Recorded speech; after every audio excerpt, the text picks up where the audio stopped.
Anyway, I was going to say this a moment ago, but she said something that was very revealing. I just want to say, even though I keep indicating that I think SQ is pretty stupid, I have no problem with their personality. Well, shit, it's all about love, baby. I got no problem with a hippy-dippy personality. Hey everybody, welcome back to the Stoneface Reactions. I'm Theta, and we're back with another episode of Gnosia. We come back as we normally do with notes, a board, and some comments. So let's go ahead and hit up that board first thing. Where I have the board changelog. For loop 12, I marked SQ and Sha Ming as the Gnosia. I marked Rakio and Shigemichi as guard duty. I marked Jonas as the doctor. I marked Setsu as the engineer.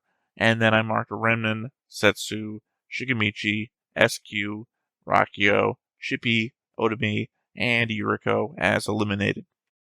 I figure the eliminated moniker still works if you're just killed, so.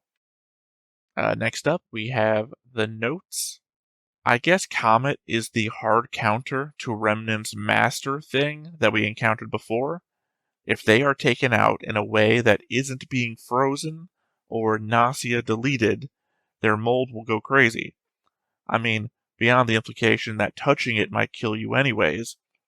In Loop 10, we know Comet got frozen, but I didn't see her among the dead in the pod room, explaining why the mold didn't go on a rampage there. I suppose, as an additional addendum, this finally shows off that the pods can be deadly, like Rakio told us in episode 1. I will say, I think I wrote that note like right after the episode. It's like as a thought in my head. And I think I contradict myself further in the notes. So if you're already typing a response to that, hold on for a minute. It's surprising to me that the things we get introduced to as possible in these loops only happen the time that they are introduced. I know this is a yeah, duh moment, but I mean that if it were possible for Yuri to become a woman in every loop, then it's surprising that it isn't happening every other loop, or for that matter, isn't happening to everyone else on the ship.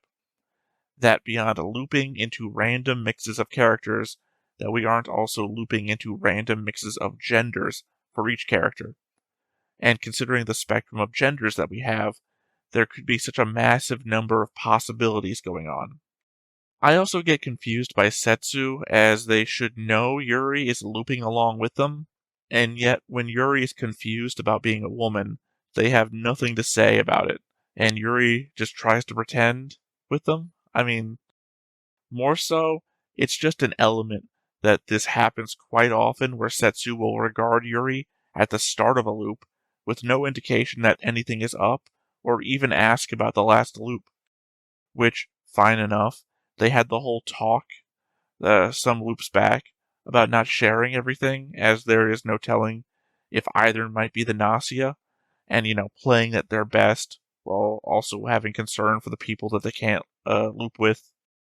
It just feels like, and maybe I'm way off base here, that sometimes we are encountering a non-looping Setsu, that sometimes we go to timelines where Setsu doesn't have a silver key. Well, at least one trait of Sha Ming's has been consistent, that they've locked themselves up when they are the Gnosia and just offer to get frozen. I have to suspect, in a perfect final loop, that would come into play. Here's a quote. "That face, I guess you do remember, Papa," says SQ to Remnen. Translation of the subs says, "You do remember, comma, Papa," which implies designation of title and not subject of remembrance, i.e., SQ is calling Remnen Papa and not suggesting that Remnen remembers someone named Papa. SQ has only been out in the world for a year, or is 1 year old, according to my confusion from an earlier loop, which could suggest that she's artificial and Remnen created her. I mean, he does come from an AI world. Who knows what's possible? And I didn't write this originally in the note, but I'm adding it here. There's also the element that SQ was a Gnosia, so this could just be a fucking lie thing. Who knows? but I would have to assume there has to be some kernel of truth in there for her to use it against him and for him to be terrified by it. What was Rakio doing? Or how do they take showers? Rakio's boots are in front of the shower where SQ and Yuri go to take a peek, but when we see Rakio, they're standing naked at the entrance to what seems like the hallway out of the showers. Meaning what? Rakio was just wandering around naked where everyone could see them? In which case, what concern would there be for these peeping toms when they would have just gotten a free show for just being in a public space? It's interesting that no matter what, Rakio just buys into whatever Yuri's saying happens to them, and just also has enough knowledge to lend credible advice. If it wasn't for the fact that Rakio is pushed to be our super smart character, I'd have to ask how they know so much about the Silver Key and things like it. I mean, unless it's an aspect of not their intelligence, but that they are in fact a looper as well. Setsu did say that they got theirs from someone. Setsu giving Yuri theirs didn't stop Setsu from continuing to loop, so presumably whoever gave Setsu one might also still be looping, in which case Rakio's information might not come from knowledge, but experience. So the Silver Key isn't just a passenger, it's a conductor, sending Yuri to the world lines with the best possibility of new information, meaning any explicitly horrific world line Yuri winds up in, the Silver Key directed them there on purpose. It's interesting as it turns it from a passive watcher into an active participant that just does nothing but silently observe human misery. Also interesting, Setsu won't just sit down with Yuri and compare loop notes for information, but is perfectly willing to spy on them for that same information. I guess the assumption might be that if Yuri's Silver Key sent them here for that information, Setsu's might have sent them there for the same exact information. So I guess there is always a Kukushka. Sorry, I would never say their name right. Kukushka on the ship. Just one is a doll in storage that doesn't move, and then sometimes there's a doll that does move and accompanies Jonas. And sometimes doesn't make it on board the ship. I don't have anything to say about the Aria part. It's in the character notes on the board. I guess technically Comet survived the loop. Stella says the slime mold mistakenly believed its host was dead, implying that Comet didn't die in the cryo, as has been suggested to be possible. Confusingly, at the end of the loop, their board image is gray though, separate from the living people, not cracked like dead usually are, and not eaten by the mold color that the rest seem to have in this loop particularly. And my final note for the episode. It's cute that Sha Ming's concern for Otome is from his own experiences with those types of experiments, and that his goggles are a reminder of where he comes from. Just one thing, though. Why did they toss a normal kid in with intelligent bonobos? Sorry, I didn't say the word right. Is there something extra about Sha Ming we haven't learned yet regarding that? Alright, well, I also said I had comments, so let's go ahead and get into those comments. First up, as usual, we have Sage Bastien from the Patreon, from the episode Citizen Slime. For your point about Comet not voting for SQ, she could argue that they decided to not vote for the engineer, Yuri's suggestion, and she didn't want it to waste her vote, and chose someone else. Yeah, I mean, sure, but I don't know. It just seems like when you're in the weeds on it, it's easier to take a look at these things as we do between the episodes versus saying stuff as it's happening. I don't know. Oh my god, you predicted it. Let's just say that this specific episode, people who play the game were surprised. And sorry for the way I write, I'm not English, haha. That's fine. I mean, I'm just reading it like verbatim. Don't think I'm like making fun or anything when I just try and read it the exact way that you wrote it, because you never know when there's an intended my brain just stopped working. You never know when there's an intention behind what you're writing, and sometimes I might, if I tried to autofill it by just putting in normal English, correct a thing that you didn't mean to correct, or that misread something that you meant to say in a different way. So I just try to read it verbatim, and I know that's probably just giving me the Google translation effect, but I don't know. I try my best. Alright, next up, we have JL from World of Gnosia. I'll start my comment off with some trivia. The characters' ages are one of the first things you learn about them in the game. These are estimated / self-reported ages and don't include time spent in cold sleep / the effects of sublight travel, but I think are interesting WRT perception. To save space, I'll put the age, years, and old in brackets. Those are, I don't mean to correct you here, JL, but those are parentheses. Brackets are square. Otami 7, Kakushka 15, Comet no data except in Japanese where it states she's 16, but I guess they didn't want to say that in English because of her design.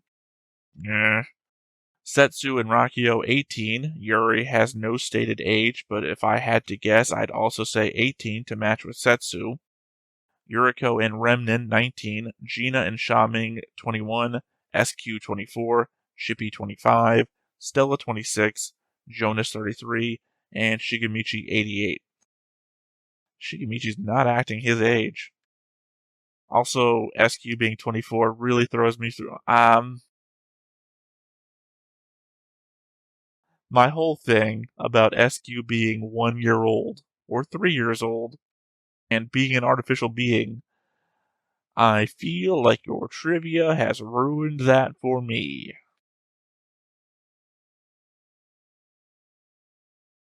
On the note of Yuriko seeing through Kikushka, she's able to do that in game too, but I think it's more interesting in the game.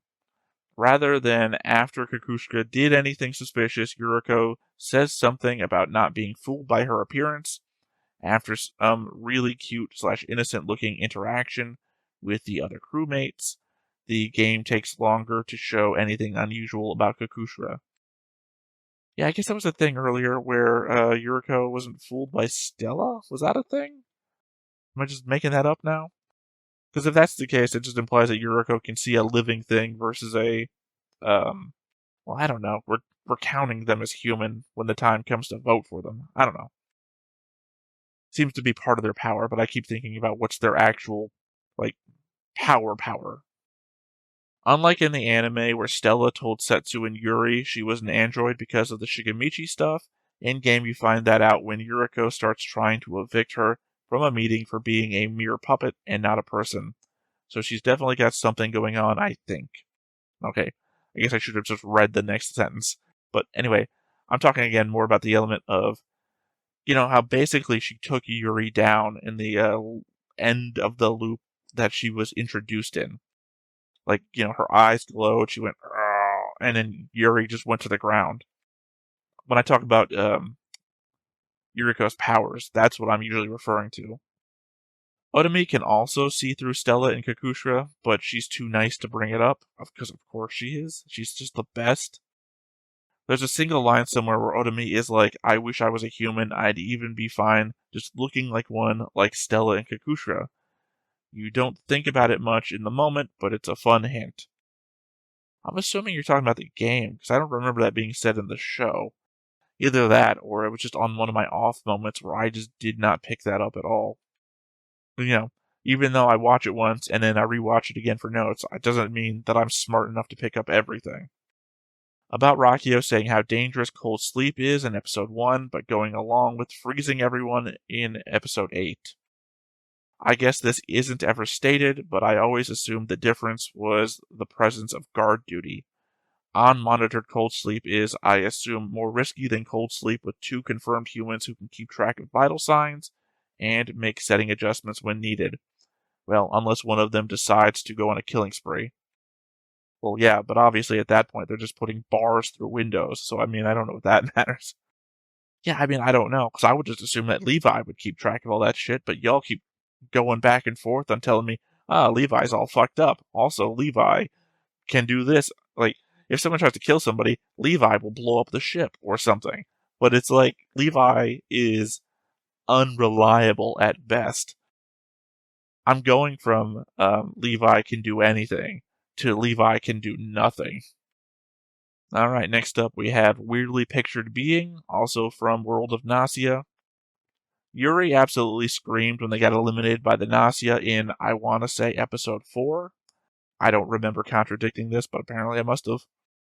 One of the more memorable or disturbing screams, in my opinion.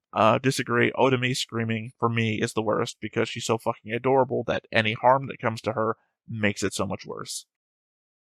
Though regarding the actual existence of the screams, Otome doesn't seem to be able to move as well, so the screams are either decorative or not exactly fully physical, so to speak. To be fair, we don't know what they're actually doing to the person, right? Like, do they kill people to kill them, or do they get something from it, like sustenance? Like, do they need something to survive? In which case, is that like psychic energy, mental energy, and we're hearing their mental scream of anguish, even though their body is incapable of movement? Think, if you will, for God, I can't think of what I'm trying to think of here. Horror stories of people being paralyzed during a surgery, where they actively can feel everything, but they can't move their body because they're paralyzed for whatever reason. So you're stuck feeling everything that's happening. I'm sure those people are screaming in their own head, but can't scream physically. I think maybe that's what's going on here. I think when it comes to Levi's involvement, there isn't many actual certainties as to what it will end up deciding to do across given loops. It's certainly not a fully rigid sort of AI either way, given the 3D chess thing. I mean, I think that's just a playful reference. At least there's the only explanation I could think of that explained the inconsistent decisions. I mean, it's an element that Levi is a character, right? I mean, I don't have them on the board. Weirdly, I think I should have probably. I put the Gnosia on the board, and the Gnosia isn't even a thing. It's just whatever, you know. That one episode, literally when you're talking about the 3D chess thing, it implies they've got a personality. Like, why would they get bashful if they didn't have personality? And it seems like Stella is just an extension of that personality, and that Stella has her own personality, but that would just be like a copy paste of the original Levi personality. So I don't know. Like I said, I'm kind of giving it up. I'm giving up on it from the element that you guys tell me if X happens, Levi will do X.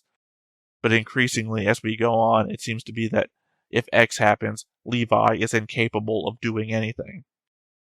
There's something interesting this episode that I'm a wait to see if you caught it in your notes for next episode. I must say you touched on it already, though. 2 of you now have been like, oh, you spotted the thing. I'm constantly making guesses, guys. I don't know what I've done. Also, the element that by the time you commented on that episode, I already had Slime Colony or whatever. Sorry, I forgot the name of the episode. The last one already recorded and posted, but it was scheduled to go out to YouTube because obviously what the thing is we put them out on Patreon immediately, but YouTube follows the schedule so that there's always a consistent release, so you can always go to the YouTube at a certain time. There will be a video. So the irony is that I'm recording this to you reacting to 2 episodes back, and the episode that you're going to be waiting to read the comment for, or the notes for rather, is going to be released 2 days from now as well. So just kind of in a log here. Alright, finally, last comment from Daima812 from, again, World of Gnosia. It seems that Levi will explode if she arrives at her destination on day 15, and there are still Gnosia on board. But after they win, they capture Levi with their powers so she doesn't explode. Levi was already damaged by the Gnosia before the game started, so she doesn't know who has access to the engineer and doctor's powers. Levi took the longest route to her destination, to give the crew enough time to play, but if they skip votes, the chances of them not being able to kick out the Gnosia increase, which annoys Setsu. I was going to say that if they play the way that the rules are shown, and they vote every day, and then the Gnosia kill every day, or everybody, kill somebody every day, there's no way you could possibly reach day 15. You would run out of people, and the Gnosia would win, unless we get to a point where it's like 2 Gnosia and 15 crew members or something like that. Sorry, not 15. What? 1, 2, 3, 4, 4, 8, 12, 15. Sorry, I was correct the first time. I forgot off the top of my head how many people were here. Yeah. If you went down to like 1 Gnosia and 15 crew, and then you had to eliminate 2 per day, that's still what? Day 1, day 2, day 3, day 4, day 5, day 6. 7 days. 7 days to get everybody down to 1 and 1. So you would have to skip days to get to that 15. I guess maybe this is somewhat of a spoiler. I'm not blaming you. Other commenters have said this. I picked yours out of the loop because you were talking about Levi, and I appreciated the comment response you were having with other people. That's a strange way to write Levi. It was funny. Anyway, I guess we're going to see more vote skipping, which, I'm not in love with, given the fact that they said that Levi will explode if you do that. If you don't vote. And effectively voting and then not doing anything is just cheating the system. I am with Setsu. That is annoying. At the same time, Levi was messed with before day 1. Again, that's not something that's expressed to us. It could explain things, but I would wish that the anime would do something about explaining that rather than just being an unknown thing happening in the background. Because not for nothing, there's a lot of hanging threads around here. Because, this is a whole show about figuring stuff out, discovering the mysteries. We got a bunch of hanging threads of, like I just said, the SQ Papa thing, or Arya, whatever the hell's going on between Jonas and his, I guess, beloved Arya, and why Arya is, not Arya, sorry, Kukushra, who looks like Arya, is being inhabited by Remnant's master or whatever. Too many things to add new mysteries to. I can't even say that fairly. We're only what? This is what episode are we about to go into? Episode 11. And this is going to turn out to be like a 24 episode show. So we're not even like halfway through yet. So clearly we can keep adding more mysteries. I don't know why I even said that. Anyway, I think that's about it for now. So let's go ahead and hop on in and see what we get from this episode. But before we get started, make sure that you hit the like button, hit that subscribe button, comment down below to feed that algorithm. On top of all that, if you want to watch more shows like this, unfiltered, uncensored, and uncut, as well as some early access stuff, you can check it out over on the Patreon. It's just $5 a month, but hey, no pressure. There's zero pressure in order to do that. It's just a little bit of extra support, and it would be greatly appreciated. So who's doing the typing at the beginning? I think I've asked that question like 3 times now. Have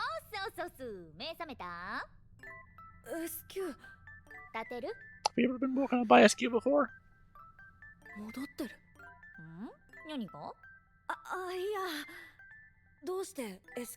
So what was that? You mean you're back?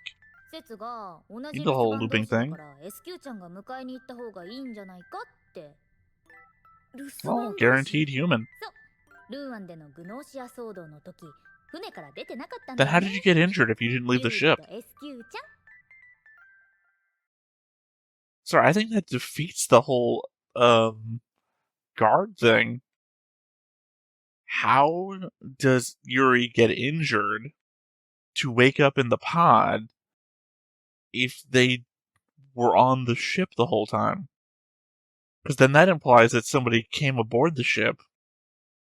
Sorry, opening a bit loud for the conversation.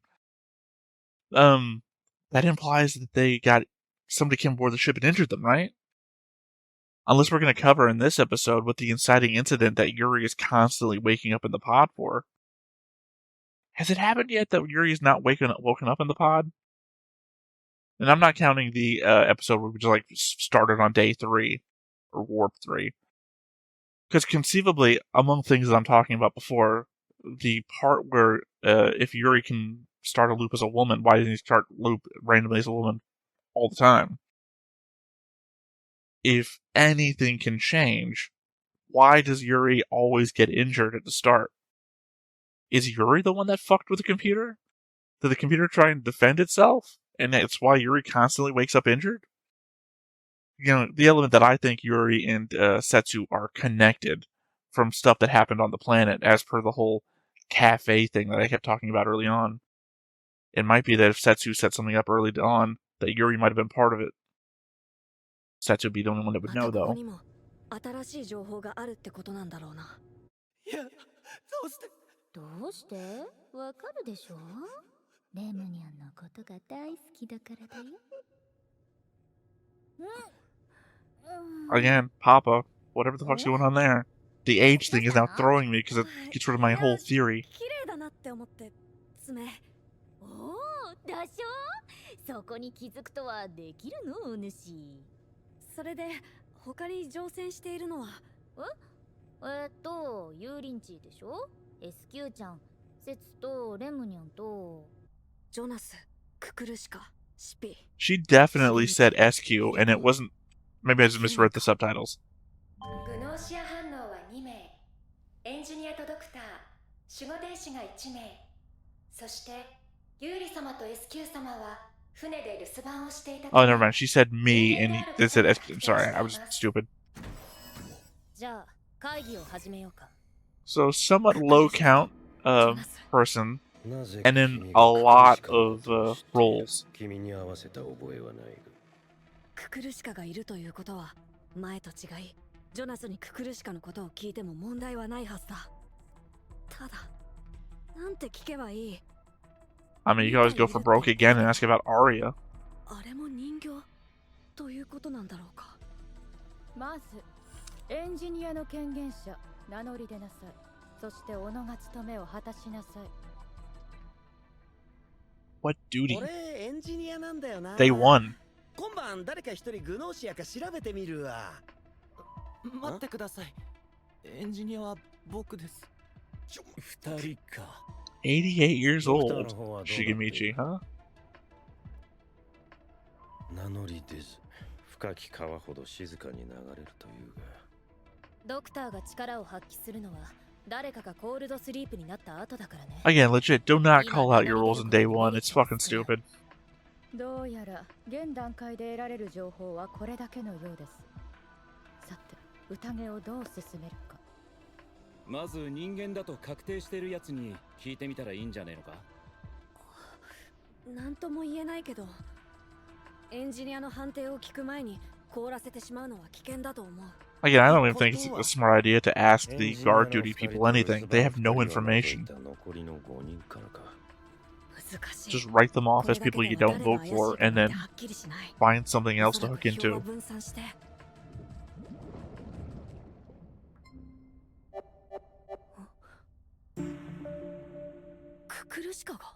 Good.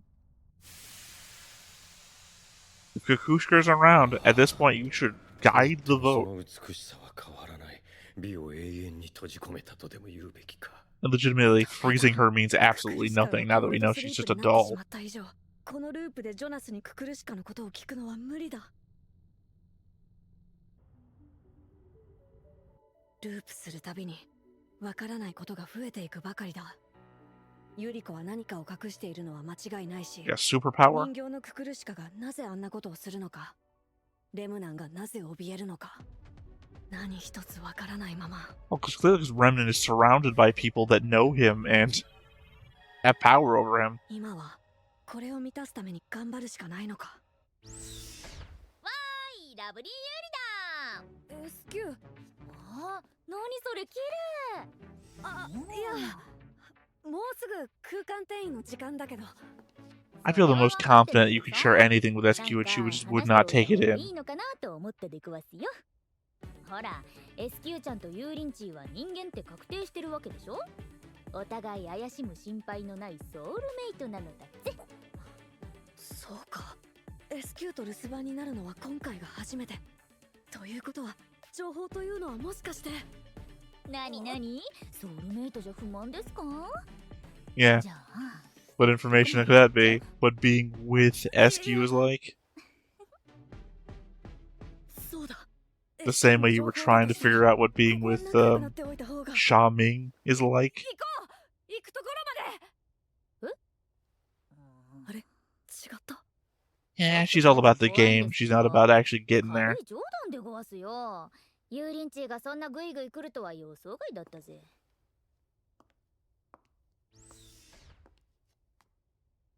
やっぱいいや。じゃあね。You think she's being mind controlled?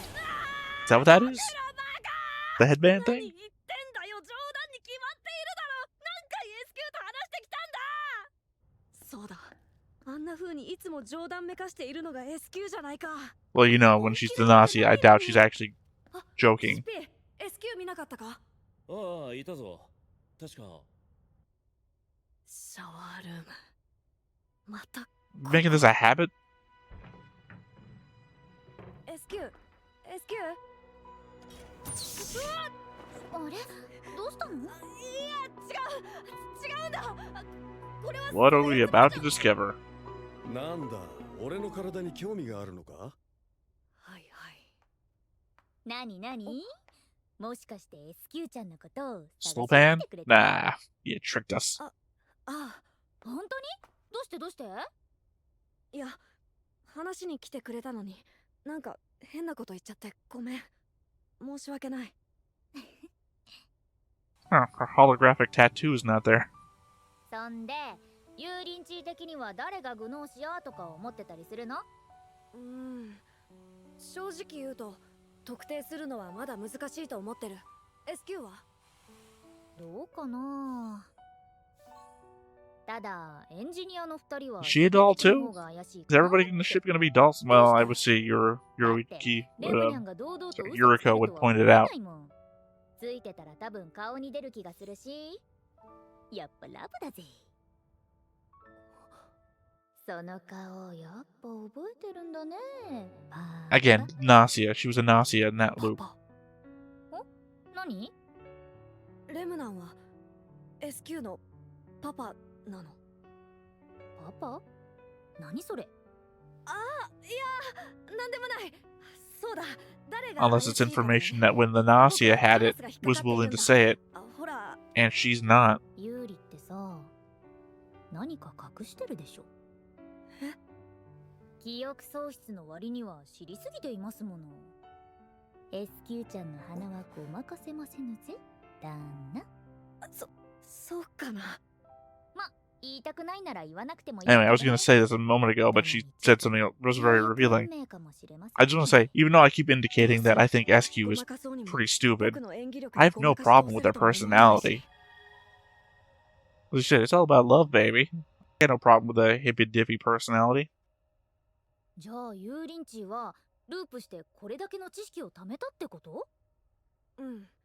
だから多分この世界線にもまだ僕が知っていない。 One of these days, we're going to share this with somebody who's going to know what to hurt us with it. もしかしてそれで SQ ちゃんに聞きに来たんだな、レムニャンのこと。まあ一応。そっか。まあそうだよね。何が本当で何が冗談かわからないもんね。そういう事情でもなければ近づく人いないか。Ouch. では SQ ちゃんのことを教えてしんぜよ。レムニャンのこともなんとなくピンときてるしね。本当に？嬉しそう。それはそうだよ。ずっと気になっていたし。ではここで SQ ちゃんクイズ第1問。ででん。SQ ちゃんはなぜ SQ ちゃんというのでしょうか？ Clearly, it's an abbreviation. SQ？ S が何かの略？Something quantum? ブブ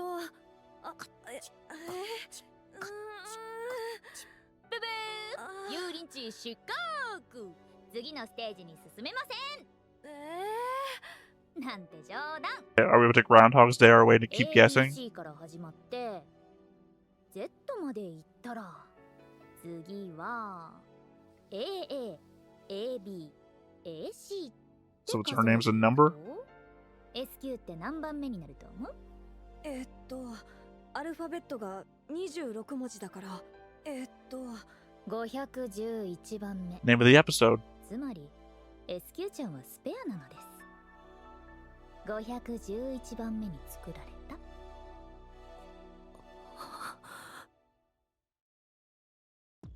スペア。そう、正確にはママなんて言うんだけど、その人が若返るための新しい511番目のボディ。 Then that was Remnant's master, or whatever the fuck we want to call it. 人間じゃないってこと？人間か人間じゃないかってのは定義が難しいところなんだけど、 Why call it Papa, 人工的に作られた though? って意味では人間じゃないことになるのかもね。 Clearly they had control over Remnant. 生まれた時からずっと培養ポットに入っていて、意識もなかった器だったわけだから。 Oh, did で Remnant も create the ママの人 consciousness? 格を移植した時、なんでかわからないけどスペアの方にも意識が芽生えちゃったみたいで、ママの移植は失敗。スペアの中には生まれたての意識とバラバラになったママの記憶のかけらが残ってて、それをつなぎ合わせてできたなんとも中途半端な存在が。 I'll admit this, beyond the Gnosia, I didn't expect there to be like a master villain of the show, which turns out to be Maynard? Sorry, I forgot her name already. 別の世界線の S q ちゃんがそう言ったんでしょう。そうなのであります。嘘ではないのです。だから肌ピチピチでしょ。それも言ってた。なんかやりにくいな。全部知られてるみたいで。 I mean, clearly not. そんなことないよ。この話聞くのは初めてだし。そっか。そりゃただのスペアボディだし、ただの失敗作が So when I said doll, technically she is a doll, just a biological doll. どの世界の S q ちゃんも話したくはないですな。ごめん。おう、気にすんな。まもなく空間転移の時間になります。部屋にお戻りください。おっと、そろそろお時間が参ったようですぞ。ど、銀の鍵は。あ、I guess at some point, それが知識？ looks like about half now. A little over よ half. かった。こんな偽物の知識でも役に立つことがあって。うん。多 Don't 分 agree ルー with プによ that. ってはママの移植が成功した S q ちゃんもいると思うんだよね。レムニャンが恐れていたのはそっちなのかも。 Well, I mean, that was a Gnosia. It was a Gnosia successful transfer, I guess. ねえ、ママの記憶ってちょっぴり残ってるんだけどね。語話表現がきついシーンが多いのです。僕ずっと飼われてたんです。ある人の Yeah, I'm ペッ thinking, トとして。じゃあ I'm thinking I need like a meta パパ board. SQ Yeah, again, didn't explain the Papa 出て thing. 行ったのか。 I need like a meta board for the relationships outside of the loops. And also, you know, the characters outside of the loops. なんかダメなことをした気がする。 She freezing herself? Or she, you know, would check herself into space, because sometimes people do that too. 新しい情報を探すことばかりに気がいっていて。ユーリ様、危険です。お戻りください。空間転移まであと5秒。 I'm gonna warn you, but I'm gonna still fucking do it anyway.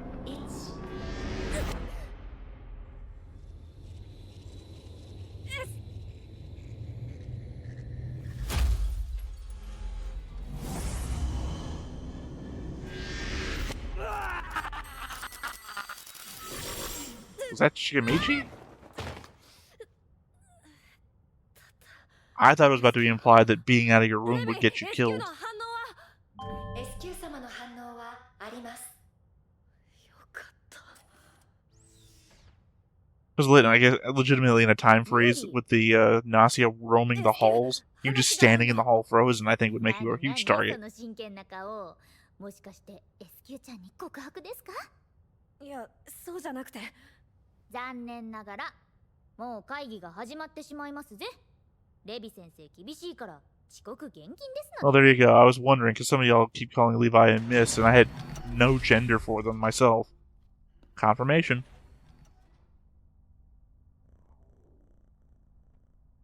ジョナスが消えましたか。Jonas. I never guessed Shigemichi wasn't even here, was he? No, they were. They were in the shower. I completely じゃ forgot. あまず私から話すよ。私はドクターなんだ。他に名乗り出る人はいる？だろうね。どういう意味だよ。昨日コールドスリープになったククルシカを調べたんだ。 Gnosia. 結果は Yeah. グノーシアだった。 Two Gnosia means that both of the roles that can be だ guessed から should 私 have 以 been 外 picked. ドクターを名 So, 乗り出る者がいなかったんだ。 yeah, グノーシアは一人しか残ってないからね。 one of the な engineers. るほど、その一人は昨日の時点でエンジニアを名乗っているから名乗り出ることができない。じゃあ僕か重光さんの二人のどちらかが最後のグノーシア。そういうことになる。待てよ、そうとは限らないだろ。その通り。初日に凍ったククルシカが本物のドクターで、説グノーシアであるお前。 See, in this position, why not just freeze both engineers? There's literally no パターンもあ harm. るのか。めんどくさ。確かにユリコの言う通りだ。 And then have the doctor in the next warp determine which engineer is human, and then we can unfreeze them.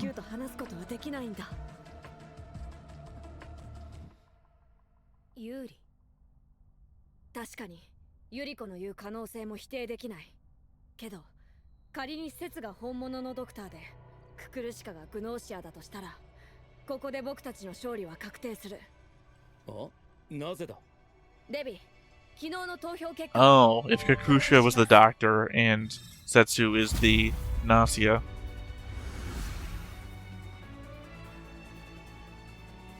なるほど。重道とククルシカは私に、レムナンはククルシカに。グノーシアがグノーシアに投票することはありえない。つまりレムナンが人間で確定となり。待てよ、全く逆でセツとレムナンがグノーシアの可能性もあるだろう。確かにその可能性もゼロではないけど、セツはユリコに、レムナンはククルシカに投票した。セツとレムナンがグノーシアだとしたら、票が割れやすい初日は同じ人間に入れて、少しでも自分たちが消される可能性を減ら Here's す。 the thing I don't like about when they bring up the vote board to see who voted for who is that I can't see that. 君がグノーシアだと思っている。まもなく投票の時間です。 I mean, legitimately, it shows numbers and everything, but I don't see where they're showing who voted for who.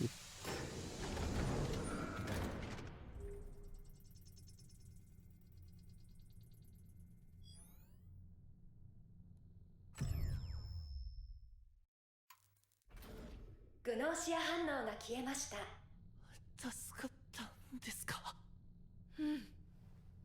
よし、じゃあみんなで暴飲暴食でもしようぜ。なんだな。 Is SQ gonna go on a murder rampage? SQ!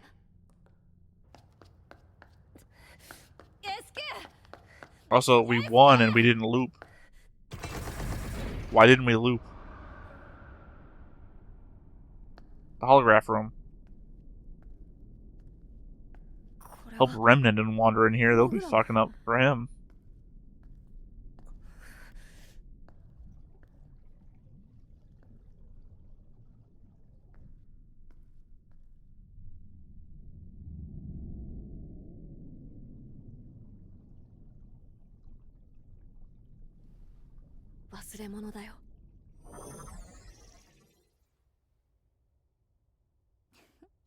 Yoくわかったね。 I mean, that was a pretty fucking cool trick. もうそんなちゃんと謝んなよ。もうちょっとうまく返せればいいんだけど、でも思っていることをただ言うしかできないから。何？どうしても言いたかったんだ。SQ は嘘で固めた失敗作なんかじゃない。スペアなんかじゃない。 I mean, the worry is that you're a vessel for a fucking murderer to come on the ship at random. でも事実は事実としてあるわけですよ。実際 SQ ちゃんはスペアですから。でも僕には分かった。この中で君が SQ だって。スペアじゃないって。何度も何度もループして、何度も何度も SQ に出会った。だから僕にとっての SQ は。 This just reminds me of thing in Kokoro Connect where the guy says, I can identify you no matter what personality you're faking to be, and then he fails to do so. もしかして SQ ちゃんに惚れちゃった？どうしようかな。ユーリンチちょっと真面目すぎちゃうんだよね。 It's adorable though. I fucking love this scene. いつも嘘ばっかりでごまかされてたから。 I guess the problem here is that any character growth is going to be lost immediately when we go to the next loop. 捕まえられた。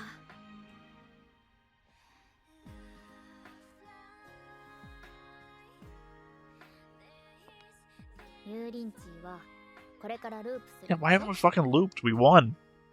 It happened immediately every time before. ママの移植が成功した SQ ちゃんにも会うんでしょ？だったら忠告しておくね。いい？絶対に SQ ちゃんを信じちゃダメだよ。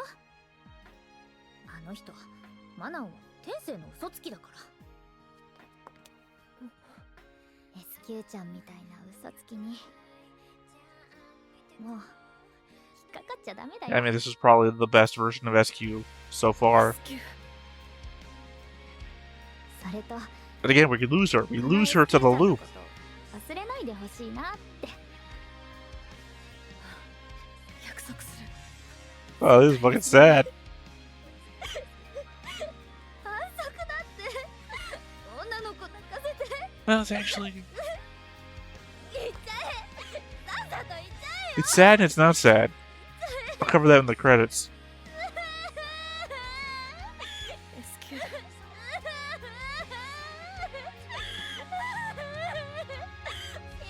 よ。一緒にいてよ。ユリなんて。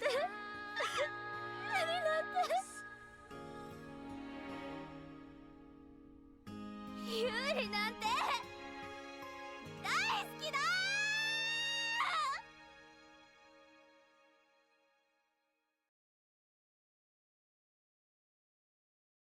Alright. Let's have a say. Let's have a say in the credits. It's sad because, I don't know, I guess this episode, among all episodes, makes me think about the element that all of the world lines that we've left are people we're never going to see again, and each one of them is unique, right? Each world line version of that character is unique due to the circumstances that they're in. You know, it's nature versus nurture, right?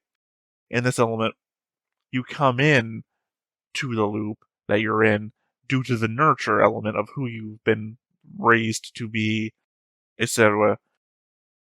Or sorry, reverse that. You came into everything because of the nature of who you are, because all the pre-existing conditions that make every character unique leading up to it. The loop is the nurture aspect.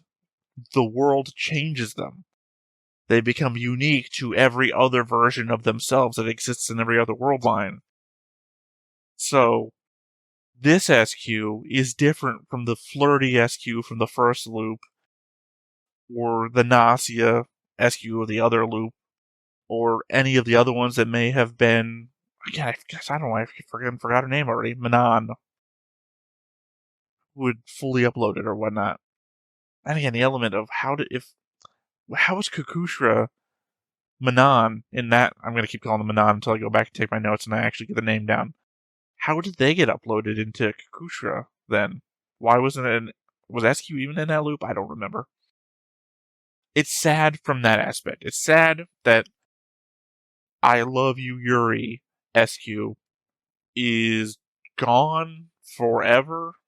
I mean, unless I guess the only thing Yuri could have done was given her the key and let her loop, and then hope that the thing that I said was right, that the key doubles up whenever you give it to somebody, so it would be a brand new key for them, and then the I Love You SQ is now looping with you.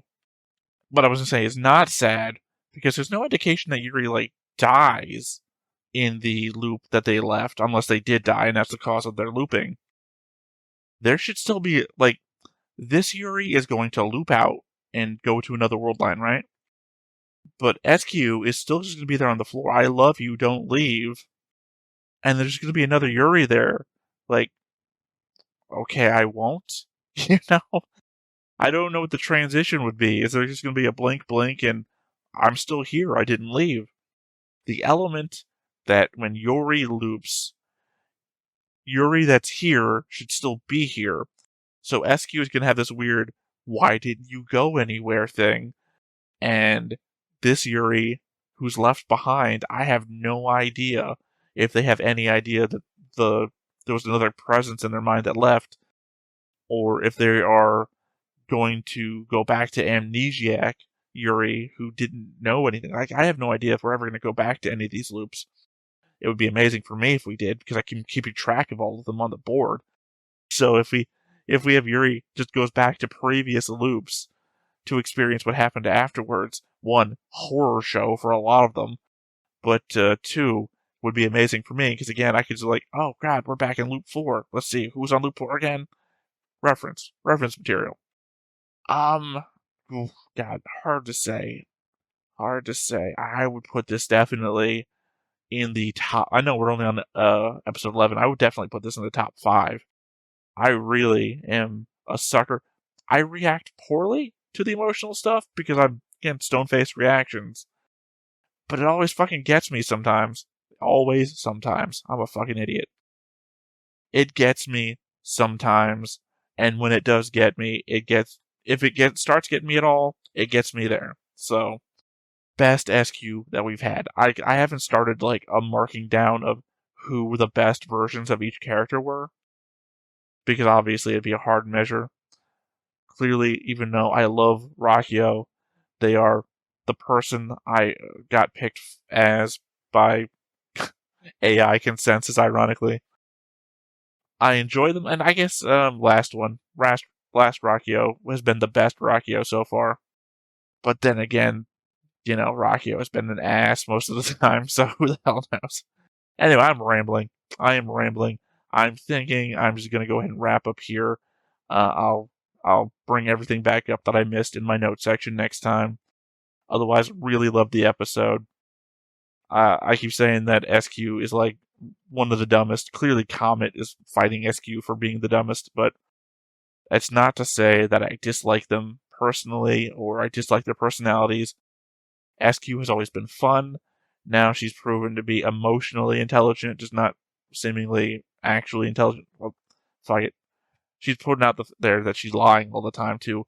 Or possibly Manon is there and that Manon is lying, in which case, all an act. But I'm saying I don't dislike her for that.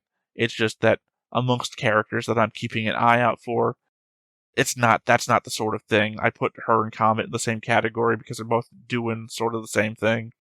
Love the character. This is going to be a really weird... If I do a character ranking after this is going to be a really weird one because they're all really good in very different ways. So, hopefully y'all stick around for character ranking post-series. Something we typically do around here. So, yeah, again, I think that's going to be it. So, once again, I have been Theta. This has been Stoneface Reactions, and we will catch you next time. Bye-bye. Hey everybody, thanks for watching another Stoneface Reactions. If you have an idea of another video we could go ahead and watch, go ahead and put it in the comments down below, and we'll add it to the wheel. Be sure to like, comment, and subscribe, and let us know what you thought about this video, what parts you liked. And until then, we'll see you next time. Is this too goofy?